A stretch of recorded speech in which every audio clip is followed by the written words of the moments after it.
अस्सलाम वालेकुम दोस्तों, क्या पाकिस्तान क्रिकेट टीम की जो मौजूदा टीम इंतज़ामिया है, मोहम्मद हफीज़ और उनके साथ जो बाकी कोचेज़ हैं, क्या ये अपनी नौकरी बचा पाएंगे? क्या जो पाकिस्तान क्रिकेट बोर्ड का नया सेटअप आने वाला है, क्या वो इन लोगों को कंटिन्यू करेगा?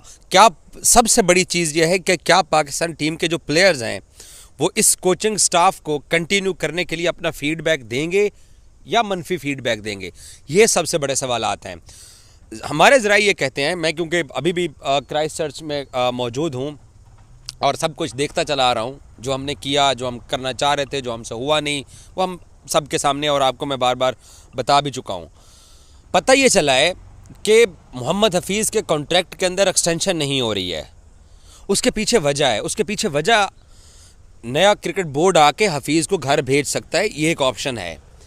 लेकिन जो मुझे मालूम हुआ है, बड़ा औखा है सुनना भी, बर्दाश्त करना भी, कि प्लेयर्स हफीज़ को continue as a coach world cup साथ नहीं लेके जाना चाहते।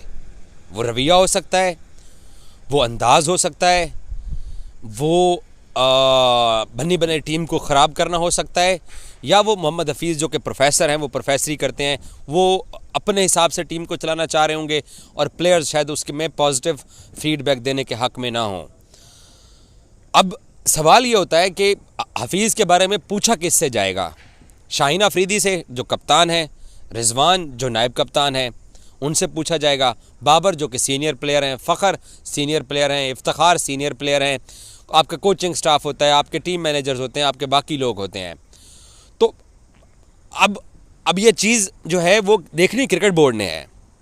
लेकिन पता ये चल रहा है कि मोहम्मद हफीज़ के बारे में प्लेयर्स अपना फीडबैक नहीं देने वाले। अच्छा, उसकी वजह उनका अंदाज हो सकता है। अब देखें, हफीज़ को भी हमें मार्जिन देना चाहिए। एक बंदे को आपने पाकिस्तानी टीम का डायरेक्टर लगाया, उसने यहाँ पर तजर्बे किए, तो अगर आप उसके ऊपर छुरी चला देंगे तो इसका क्या नुकसान होगा कि आपका माहौल टीम का जो है ना, वो फिर नया बंदा आके अपने हिसाब से एडजस्ट करने की कोशिश करेगा, वो फिर आपको टाइम लग जाएगा।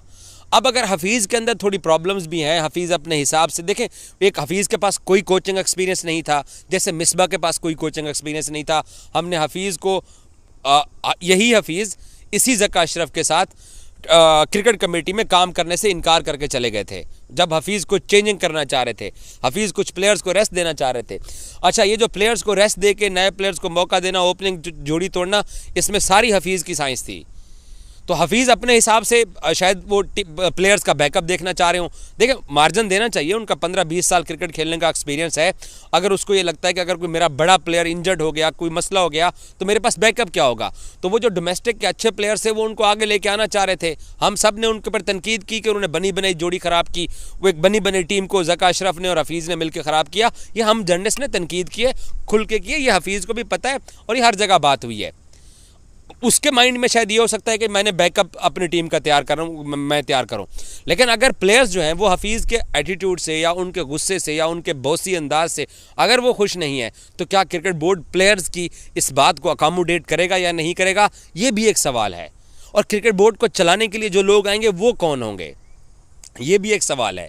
तो अगर हफीज़ कंटिन्यू करते हैं तो क्या ये प्लेयर्स जो कि हफीज़ के ख़िलाफ़, मेरे हिसाब से जो कि मेरे पास ख़बर है कि वो अच्छा फीडबैक देने वाले नहीं हैं, तो अगर प्लेयर्स हफीज़ के बारे में अच्छा फीडबैक नहीं देते, उसके बावजूद भी क्रिकेट बोर्ड हफीज़ को कंटिन्यू करता है, तो फिर वर्ल्ड कप में फिर की होएगा?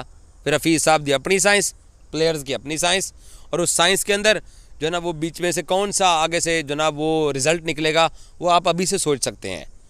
तो अगर प्लेयर्स हफीज़ को कंटिन्यू करवाने के हक़ में नहीं है, आपको एक एग्जाम्पल मैं देता हूँ जो कि एक बहुत बड़ी क्रिकेट टीम और बहुत बड़े क्रिकेट बोर्ड की है। वो है कि Justin Langer T20 world cup जीत के आया, एशेज़ इंग्लैंड से जीत के आया, तो नहीं अपने होम ग्राउंड वाली एशेज़ जीता था।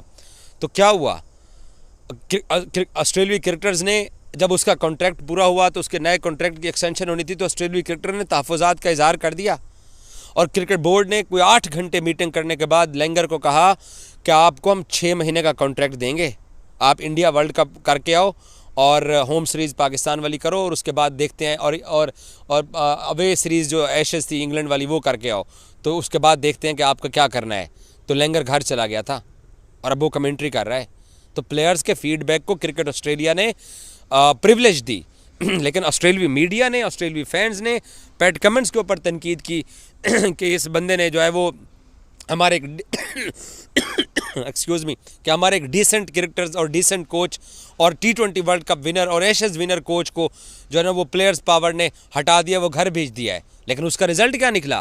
पैट कमिंस इंडिया से वर्ल्ड कप जीत के आ गया, इंग्लैंड गया, एशेज़ रिटेन करके आ गया, पाकिस्तान के खिलाफ होम सीरीज़ खेला, तीनों टेस्ट मैचेस जीत गया। तो रिजल्ट दिया, प्लेयर्स के फीडबैक को क्रिकेट बोर्ड ने अवलियत दी है। सो पाकिस्तान क्रिकेट टीम का जो अगला जो सिनारियो बन रहा है वो बहुत गंभीर, वो बहुत कंफ्यूज है।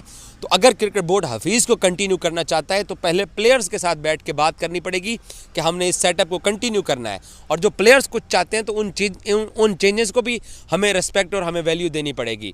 और अगर हफीज़ कंटिन्यू नहीं करते हैं तो फिर क्या हम वर्ल्ड कप मिकी ऑर्थर के साथ खेले, ये टूर हमने 7 मैचेस हफीज़ के साथ खेले, अब हम अगला सेटअप जो लेके आएंगे तो वो कैसा होगा? तो वो उस सेटअप को जो हफीज़ जो पोस्ट हफीज़ सेटअप होगा वो ये कौन डिसाइड करेगा कि जी वो पाकिस्तान क्रिकेट के प्लेयर्स को भी एक्सेप्टेबल है और हमारी टीम के लिए भी अच्छा है। तो ये बहुत सारे मसाइल हैं पाकिस्तान क्रिकेट के साथ। इसमें एज ए जर्नलिस्ट मेरी आखिर में टेक ये है कि पाकिस्तान क्रिकेट बोर्ड अगर हफीज़ को कंटिन्यू करवाना चाहता है और हफीज़ भी राज़ी हैं तो फिर वो जो क्रिकेट टीम के अंदर ये जो यहाँ पे एक्सपीरियंसेस हुए हैं उनसे अवॉइड करके इन प्लेयर्स को, सीनियर जूनियर्स को, कप्तान और जो कोर आपके जो प्लेयर्स होते हैं उनको साथ बिठा के तो इसको एक यूनिट बना के एक फैमिली के तौर के ऊपर आपको लेके जाना पड़ेगा।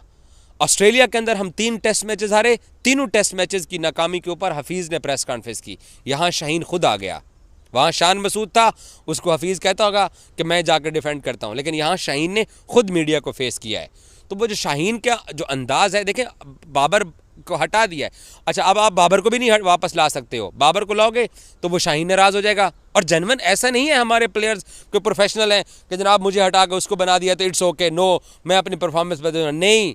हमारे यहाँ दिलों के अंदर बातें रखी जाती हैं, फिर मेरे जैसे जर्नलिस्ट बातें करते हैं कि आपने ये क्या कर दिया है, तो उससे टीम का और माहौल ख़राब होता है।